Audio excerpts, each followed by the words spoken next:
friends. It's Monday, July 11th, 2022. I hope you enjoyed your weekend.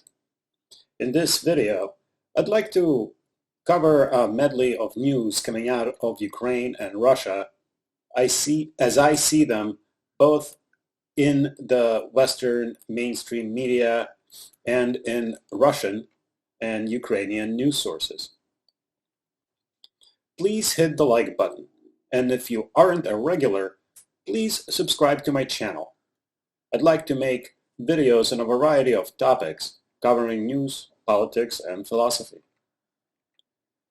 There hasn't been much to report on the front lines of the Russian-Ukrainian conflict because after Russia had captured a key city of Lysychansk, thus completing its liberation of Lugansk's People's Republic, Putin gave an order for the majority of troops in the region to rest and recuperate.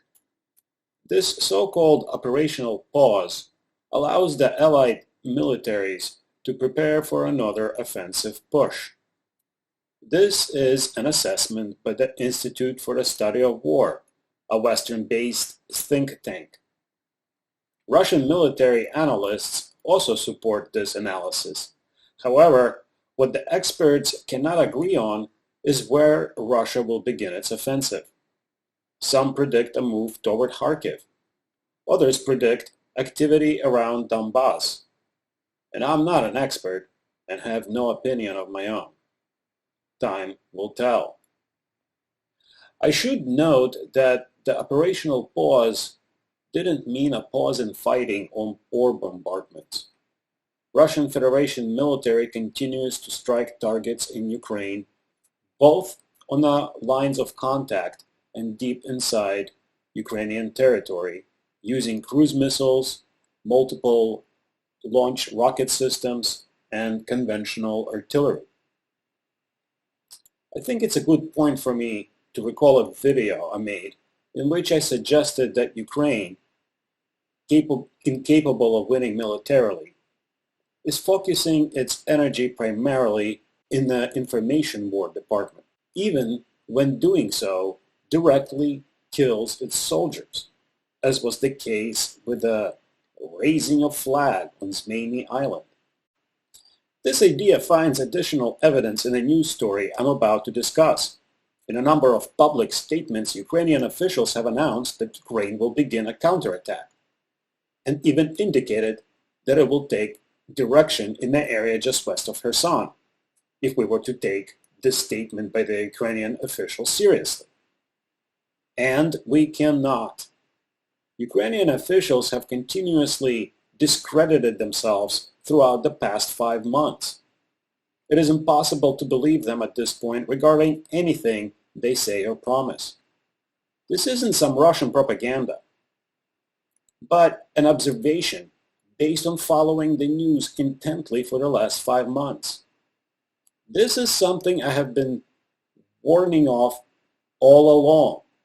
When a government lies and lies and lies, it will ultimately lose all credibility. We all dealt with pathological liars in our lives. I think you will agree they are not the sort of people who are pleasant or easy to be around. Imagine the whole government as a pathologically lying system, and you glimpse a little bit of what it must be like to live in Ukraine right now. But I digress. The reason I recall my previous video is because it seems Ukraine is engaging in another psyops by announcing this counterattack. Many military experts don't see how Ukraine can pull it off. They don't have enough equipment or trained men, while some Ukrainian officials claim to have presently a 1 million-strong army. And to quote Napoleon, quantity has a quality of its own. The god of war, artillery, however, isn't on their side, and it doesn't care for sheer numbers. Numerical superiority alone will not penetrate Allied forces' lines of fire. It will result in mass murder of Ukrainian soldiers, and Ukraine doesn't have enough heavy equipment and long-range artillery pieces to protect them. The few HIMARS platforms are being used only infrequently. They do hit some military targets, but for the most part, they kill civilians. However, Ukraine is using the 2 or 3 successful hits on ammo depots in its information war to create an illusion of strength. Again, we'll see how this narrative changes once the Russian offensive begins. Away from the front lines, Zelensky suddenly announced the sacking of 5 ambassadors and a few envoys. The decree he signed did not give an immediate reason, although later the Ukrainian president said that the sackings were a part of a regular rotation and that their replacements are undergoing training in Kiev. I would think that a replacement would have been picked some time ago and sent to the respective country in order to have a smooth transition of responsibility. But what do I know? Something about this particular story strikes me as odd. I cannot place my finger on it, however. A Russian diplomat in an interview with TASS news agency said that this news indicates a failure of anti-Russian policies. In the case of the Ukrainian ambassador to Germany, Milnyuk, the guy behaved unprofessional. At one point, he referred to German's chancellor as a hurt liver sausage. But it was his apologism for Bandera, a Nazi collaborator whose, let's call them supporters for now, are responsible for the absolutely worst massacre of Poles to have taken place during the turbulent 1940s. I should mention that Banderites were equally brutal to Jews and ethnic Russians. Here is a point I want to raise. From the public relations campaign, when your opponent is accusing you of being a Nazi or a racist, it's a very good idea to distance yourself from Nazism and racism as quickly as possible, especially when your opponent's stated operational goal is denazification. In fact, showing that you are anti-Nazi in such case is the right thing to do, logical thing to do. But Ukraine has done everything but that. Here, Milchuk said what he said about Bandera, but his removal from Germany was stated to be a part of normal operations. In fact, Zelensky said that there's another post awaiting him in Kiev. Imagine this is a US diplomat in Germany praising some American Nazi. Do you think that our administration would recall him and give him another job? I doubt it. America understands public relations on a higher level. And I do want to pause here in order to make as precise an argument as I possibly can. Follow me along. We supply money and weapons to Ukraine in order for them to defend their democracy and freedom, which I know means to defend liberal democracy. This necessarily means defending minorities by ethnicity, religion, sexual orientation, gender expression. Defend them from hate speech, as is done in America. People, both public officials and not, lose jobs and careers because of being accused of hate speech all the time. Defending a Nazi collaborator is absolutely a form of hate speech. This ambassador, if he were American, would lose his job and career, but he won't. And we make it okay because we continue to give Ukraine money. So, if you are against hate speech and believe that people should be losing jobs and careers when they do hate speech, you should absolutely put pressure on Ukrainian government to delete this guy from public life period. And here is a telegram message by another Kiev official where it's either a troll attempt or a straight-up dog whistle. 1488 is a known number directly connected to Nazism. So instead of combating the image of being a Nazi-run state, Ukraine is bolstering it. Its pundits and politicians, instead of addressing internal problems, try to redirect attention to Russia, for example, calling Putin a 21st century version of Mussolini or Hitler, calling Russians Russists, a clumsy blend of Russian and fascist. Even referring to Russians as orcs is part of this narrative. It's a deflection.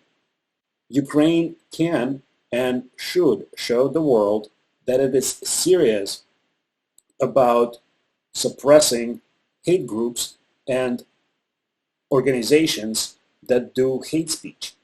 So far it hasn't.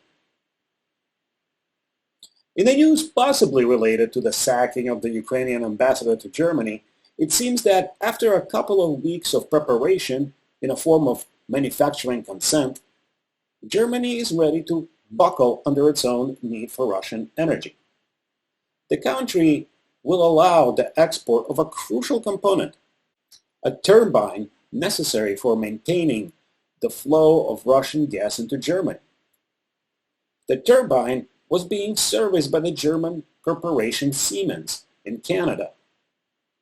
As a piece of equipment necessary for Russia's gas distribution, it falls under the EU sanctions.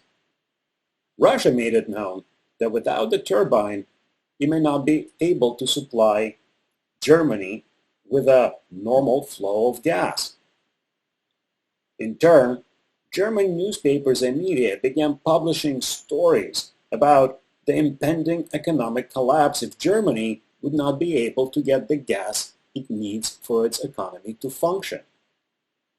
All this culminated in a recent announcement between the deal Germany and Canada have reached, by which the turbine would be first delivered to Germany from Canada and then given to Gazprom, the Russian energy company, to install so that normal service can be resumed. It's a victory for Russia, which demonstrates that despite what German and EU officials may say, the region remains heavily dependent on Russian energy. They stake their hopes on liquefied natural gas.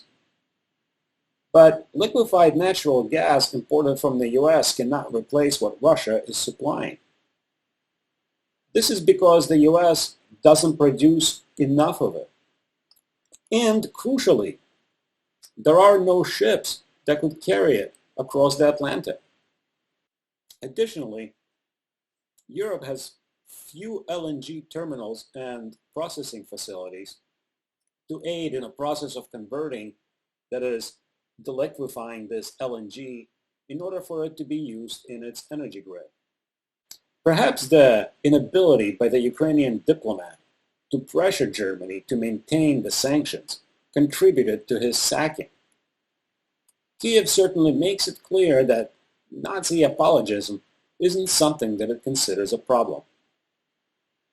Russian Federation, for its part, seems as intent as ever on accomplishing even more militarily than it has so far. President Putin, in his address to the faction leaders of Russian parliament, the Duma, said the following. Сегодня мы слышим, что нас хотят победить на поле боя. Ну, что здесь скажешь? Пусть попробуют. Мы уже много слышали, что Запад хочет воевать с нами до последнего украинца. Это трагедия для украинского народа. Но, похоже, все к этому и идет.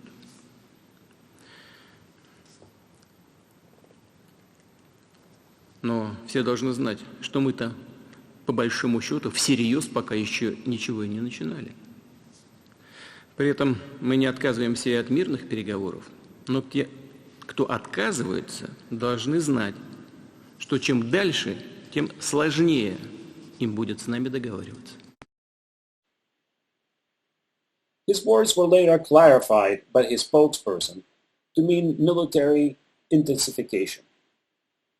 It seems to me that President Putin is committed to achieving all the operational goals he has laid out at the very beginning of the special military operation. Russian Federation cannot achieve those goals, namely demilitarization and denazification, unless current government in Ukraine collapses. The only way to achieve total capitulation is through military victory. In the coming weeks and months, I expect to see an intensification of military operations in Ukraine, with greater losses dealt to Ukrainian military and infrastructure, as well as civilians. I say this not because Russian military deliberately targets civilians. Not at all. Even some American military experts have noted that Russia was taking great pains to avoid civilian casualties. But the nature of a war is such that civilians get killed on both sides. Ukraine has been hitting civilian targets both in Donbass and Russia, fairly close to Russian-Ukrainian border. Russia has been hitting, or more often, its actions have resulted in Ukrainians hitting their own civilian buildings and infrastructure. The war is a failure of diplomacy. It is a failure to resolve a conflict by other means. It's a tragedy. It must stop. And I believe that it is the West who must force Ukrainian government to capitulate in order to stop further loss of human life. Why? Because they cannot do the other thing, which is to stop Russia. It's a logical, humane thing to do. That in order to end the death and destruction, to put an end to the war. Remember, it isn't a unilateral agreement that the conflict in Ukraine is Russia's fault.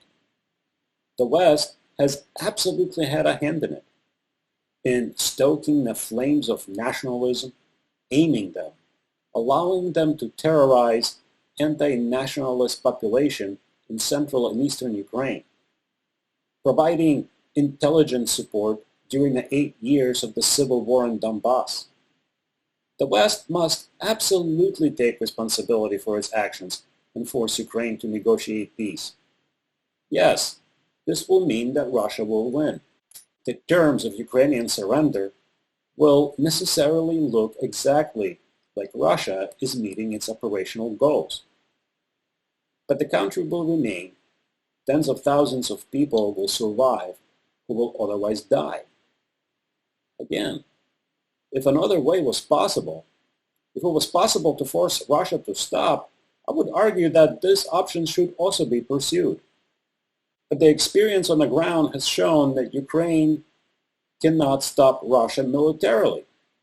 Although Ukrainian soldiers fight bravely and valiantly, they still cannot stop Allied forces.